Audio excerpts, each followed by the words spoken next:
Assalamualaikum warahmatullahi wabarakatuh. Kita lanjutkan pelajaran biologi kita. Kali ini masih bersama Ibu Suginingsih. Nah, saat ini kita akan membahas tentang materi pelajaran kita, yaitu sistem pencernaan pada manusia. Khusus kita bahas tentang zat makanan atau nutrisi. Oke anak-anak, tetap semangat. Perhatikan penjelasan Ibu berikut. Zat makanan atau nutrisi yaitu senyawa kimia yang terkandung dalam berbagai bahan makanan. Makanan mempunyai peranan yang sangat penting dalam pertumbuhan dan perkembangan manusia. Melalui makanan, manusia dapat memperoleh nutrisi yang dibutuhkan oleh tubuh. Zat makanan atau nutrisi berupa karbohidrat, protein, lemak, vitamin, mineral, dan air. Nah, kita bahas yang pertama yaitu karbohidrat. Fungsi karbohidrat adalah sebagai sumber energi utama bagi tubuh. Karbohidrat dibedakan menjadi monosakarida, disakarida, dan polisakarida.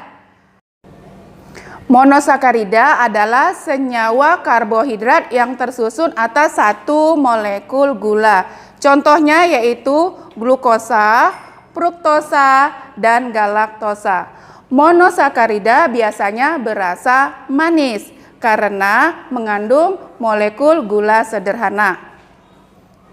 Disakarida yaitu karbohidrat yang tersusun atas dua molekul gula, memiliki tingkat kemanisan yang lebih tinggi dibandingkan dengan monosakarida. Contoh dari disakarida yaitu ada maltosa, sukrosa, dan laktosa. Golongan karbohidrat yang ketiga yaitu polisakarida. Polisakarida tersusun dari lebih 10 molekul gula. Contohnya ada amilum atau pati, ada selulosa, lignin, pektin, dan glikogen. Nah, perhatikan anak-anak, ini adalah contoh-contoh bahan makanan yang mengandung karbohidrat. Ada nasi, roti, jagung, kentang, ubi, dan sagu. Oke, kita lanjutkan ke zat makanan yang kedua yaitu protein. Fungsi protein yaitu sebagai komponen struktural dan fungsional. Fungsi struktural yaitu berhubungan dengan fungsi pembangun tubuh dengan menggantikan sel-sel yang rusak. Kemudian kalau fungsi fungsional berkaitan dengan fungsi sebagai komponen proses-proses biokimia dalam sel seperti bahan dasar hormon dan enzim. Ya, perhatikan protein dibedakan menjadi dua. Ada protein yang berasal dari tumbuh-tumbuhan disebut namanya protein nabati. Contohnya ada tahu, ada tempe, kemudian kacang-kacangan. Sedangkan protein yang berasal dari hewan disebut namanya protein hewani. Contohnya ada ikan, udang, daging, telur, dan susu. Berikutnya, zat makanan yang ketiga adalah lemak. Lemak merupakan rangkaian hidrokarbon yang mengandung fosfat. Setiap molekul lemak tersusun atas asam lemak dan gliserol. Kemudian lemak itu berfungsi sebagai energi cadangan dan juga sebagai pelarut-pelarut vitamin A, D, E, dan K. Sumber lemak ada yang berasal dari hewan, kita sebut namanya lemak hewani. Contohnya ada lemak daging, susu, ikan, telur, dan minyak ikan.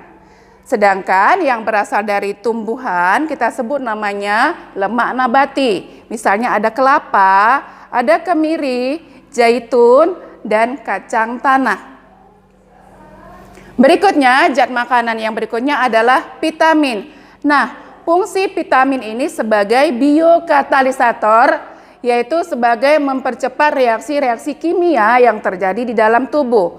Vitamin dibutuhkan dalam jumlah yang sedikit, tetapi harus ada di dalam tubuh.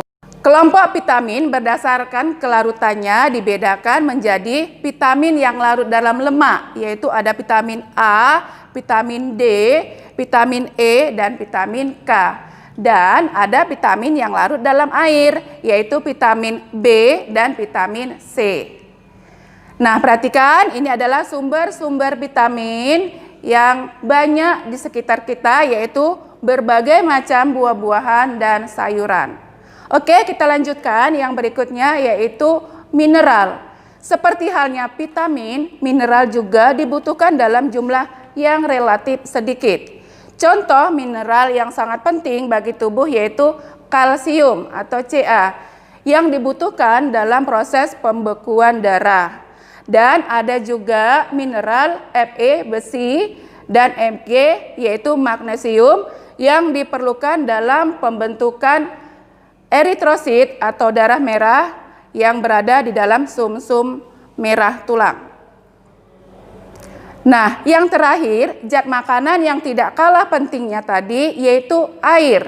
Air walaupun dia tidak mengandung energi, tetapi dia merupakan komponen utama dalam sel, yaitu sekitar 70–85%. Fungsi air yaitu sebagai pelarut zat-zat gizi tadi, termasuk beberapa macam vitamin, kemudian pengatur suhu tubuh, dan membantu proses pencernaan makanan. Air merupakan zat organik sehingga dia tidak dicerna, tapi dia mencegah konstipasi. Oke anak-anak, sampai di sini penjelasan Ibu tentang zat makanan atau nutrisi. Alhamdulillah, semoga berkah ilmu yang kita pelajari hari ini. Assalamualaikum warahmatullahi wabarakatuh.